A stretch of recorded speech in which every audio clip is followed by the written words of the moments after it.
If you're one of those who would like to change their birth date on TikTok but don't know how, you're in the right place.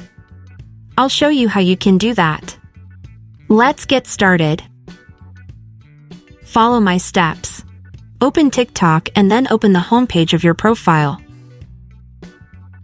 Click on the 3 horizontal lines positioned in the top right corner. Choose the last option, Settings and Privacy. Scroll all the way down.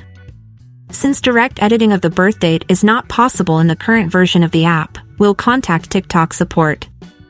Click on Report a Problem. The issue concerns our account data, so choose Account and Profile. Now select Editing Profile. Here, the most common problems of this type that occur on TikTok are displayed. We'll choose the other option. You can further inform yourself by reading this text. I'll just scroll down and select the Need More Help option. Here we'll write a support message. I've written the following message which I'll just paste. I need to correct the birth date on my profile. The one I entered is wrong.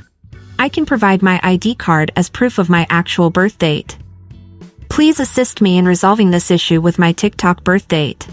Thank you very much. You can write this or a similar message and click the Submit button. And that's it. Support should respond to you and resolve this issue. Like the video if it helped you and subscribe to the channel.